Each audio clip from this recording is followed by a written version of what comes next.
Alhamdulillah, hamdan katsiran thayyiban mubarakan fi wa mubarakan alaih. Asyhadu an la ilaha illallah wahdahu la syarikalah wa asyhadu anna Muhammadan abduhu wa rasuluh alladzi la nabiyya ba'dah. Alhamdulillah, ikhwatu fillah, kita bertemu lagi di dalam murajaah kita di pelajaran kita hari ini, dari Jumat ini. Dan karena kita juga akan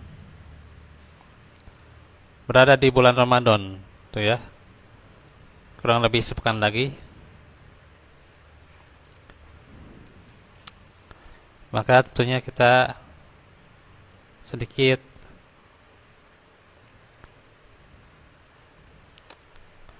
akan membahas seputar Ramadan ini dengan beberapa wejangan, tuh ya. Nah, ikhwatu fillah, Umar bin Abdul Aziz pernah berkata bahwa siapa yang beribadah kepada Allah tanpa dasar ilmu, maka lebih banyak merusak daripada perbaiki. Nah, ini tentunya karena rawan, tuh ya. Bagaimana kalau ibadah itu tanpa ilmu, ya? Itu berada dalam kejahilan, tuh ya.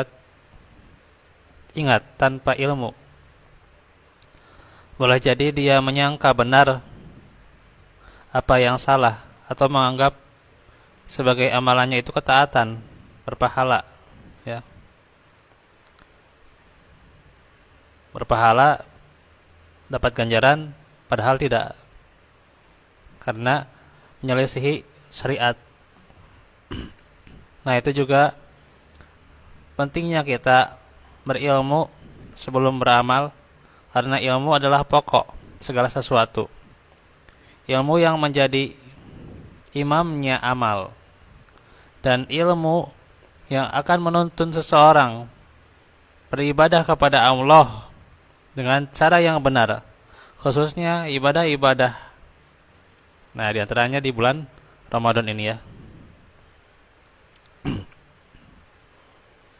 Nah, ikhwatu fillah, kita tidak lama lagi akan masuk bulan Ramadan, bulan yang kedatangannya ditunggu-tunggu oleh umat Islam di seluruh dunia, ya. Ya, kita sebagai muslim terdorong semangatnya untuk taqarrub ila Allah, mendekatkan diri kepada Allah. Di bulan ini khususnya juga banyak keutamaan dan pahala yang berlipat ganda, serta kita memahami bagaimana banyak peristiwa, ya. Apa saja, Pak, kalau mau disebut di bulan Ramadan ini? Turunnya Al-Quran, ya. Ya, selain Al-Quran juga kitab-kitab yang lain, ya, turun, ya, seperti Taurat, Injil, ya, demikian, tuh ya. Suhuf Ibrahim juga, ya. Itu terjadi juga di bulan Ramadan. Allah turunkan di bulan Ramadan. Juga pintu-pintu surga dibuka, pintu-pintu neraka ditutup, dan para setan dibelenggu. Diampuninya dosa-dosa, dilipat gandakannya pahala. Dan di penghujungnya ada satu malam yang istimewa. Keutamaannya lebih baik dari 1000 bulan, yakni malam Lailatul Qadar. Nah, itu semuanya menunjukkan bulan Ramadan ini bulan yang mulia, yang istimewa, serta punya nilai khusus di hati umat Islam. Karenanya Rasulullah sangat senang setiap kali mendengar kedatangan bulan Ramadan. Ini diriwayatkan oleh Abu Hurairah, ya. Yang hadisnya agak panjang. Yang jelas bagaimana telah diterangkan ya, yakni atakum Ramadan ya, telah datang kepada kalian bulan Ramadan ya, yang bulan itu mubarak ya, keberkahan ya, diwajibkan saum itu ya. Terus di antaranya juga pintu-pintu surga dibuka, pintu-pintu langit juga dibuka ya. Silakan banyak berdoa gitu ya. Pintu-pintu neraka ditutup, para setan dibelenggu. Nah itu. Dan seterusnya ya, sebagaimana tadi diterangkan. Nah, ini menunjukkan kita harus bergembira bila kedatangan bulan Ramadan. Tidak seperti munafikin yang Ramadan itu cuma biasa-biasa aja, tahunan itu ya, dianggap beban itu ya, kendala. Jangan kayak gitu ya. Kata Syekh Abdul Razak Al-Badr, maksud perkataan Nabi bulan Ramadan telah tiba kepada kalian, ini menunjukkan kabar gembira bagi kaum muslimin dan menunjukkan mereka tentang agungnya suatu perkara. Ramadan datang sedang kita berada dalam nikmat sehat, nikmat aman, iman, ini yang paling utama ya, selamat dan nikmat Islam. Maka kita harus jadikan bulan Ramadan yang mulia ini sebaik-baik kesempatan untuk taqarrub ila Allah. Dekatkan diri kepada Allah, bermuhasabah ya, muhasabah, evaluasi diri, menjalankan ketaatan serta menjauhi hal-hal yang dilarang.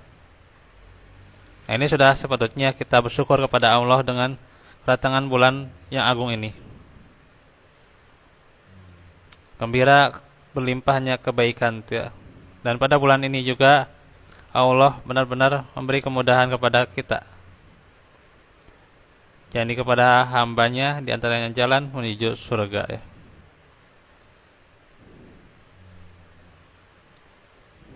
Nah, ikhwatu fillah, di antaranya juga kita bekali untuk bulan Ramadan ini, di antaranya taubat ya. Taubatan nasuha ya.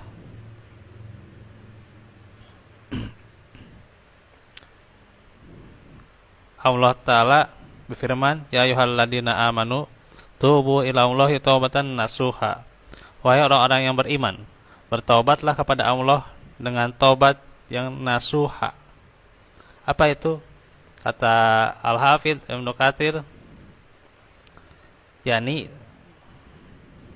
shadiqah, yang jujur dan sebenar-benarnya. Inilah taubat yang menghapus semua kesalahan. Gitu ya. Yang diwajibkan setiap saat.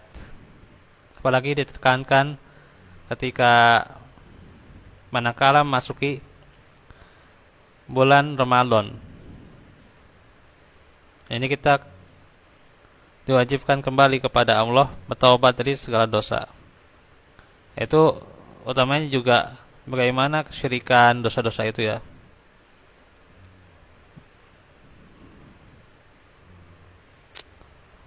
Nah, itu perbuatan syirik itu ya, itu membahayakan tuh ya.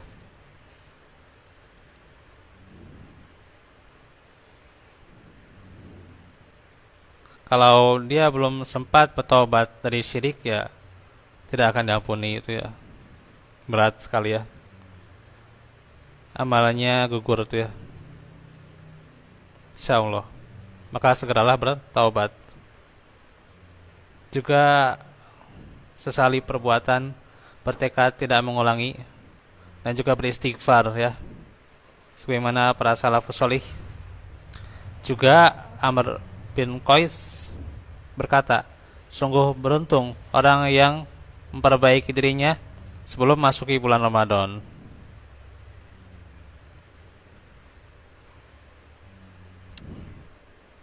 Nah, kalau menyangkut dengan orang lain, taubat itu ya harus ada tebusan tuh ya. Menyangkut dengan misalnya ada orang yang dirugikan gitu ya. Berarti kalau yang dirugikan harus diganti gitu ya. Kalau bisa diganti. Karena kan berat kan. Iya, jangan menyangkut hak orang lain apalagi nih ya. Menipu apalagi ya gitu. Nah, ini yang kadang sulit juga untuk taubat ya.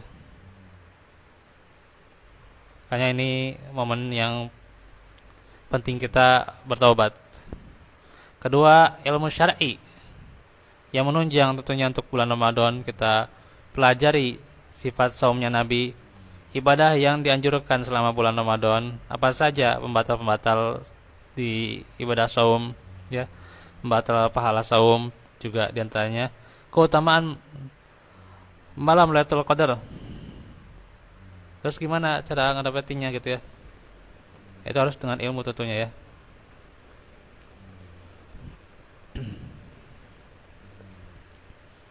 Nah, pertanyaannya gini buat kita.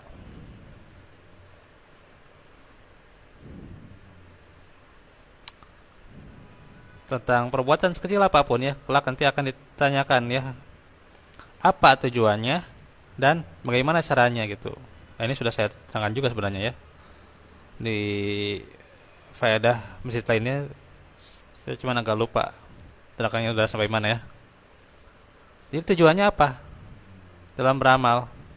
Apakah ikhlas atau mencari dorongan, mencari indikator yang lain ya, seperti ingin dipuji, ingin didengar, atau cari kedudukan. Nah, maka kalau ikhlas ya yaitu diperintahkan kan dia budullah mukhlishina lahuddin ya. Surah Al-Baqarah ayat 5 ya. Juga kedua pertanyaannya, apakah sudah mengikuti petunjuk Nabi atau belum? Nah ini, kalau dia belum, ya fahuwa raddun ya. Bisa jadi ditolak ya, berdasarkan hadis Aisyah radhiyallahu anha. Jadi tidak hanya anak apa dalam beramal itu ya, nah itu kan tidak mengatakan ya yang penting niat saja kan, enggak gitu ya. Tapi dengan cara yang benar ya gitu. Dan yang ketiga, ikhwatu fillah, berdoa agar dipertemukan ke bulan Ramadan ya. Nah, berdoanya ya banyak ya, Allahumma balik dan Ramadan tuh ya. Dan para sahabat salih minta 6 bulan sebelum bulan Ramadan itu agar dipertemukan ke bulan Ramadan. Itu ya. Itulah yang bisa disampaikan untuk bekal-bekal kita menuju Ramadan. Nanti kita akan mengkaji lebih dalam tentunya ini di Warasatul, karena kan juga kita juga nanti di Muhajirin agak terhalang juga ya untuk pesantren. Jadi insyaallah nanti kita lebih dalam lagi di sini ya. Semoga lancar. Semoga Allah mudahkan dan juga semoga senantiasa kita istiqamah ya. Barakallahu fikum wa lakum minkum. Aku qouli hadza wa astaghfirullah li wa lakum. Subhanakallahumma bihamdik asyhadu an la ilaha illa anta astaghfiruka wa atubu ilaik.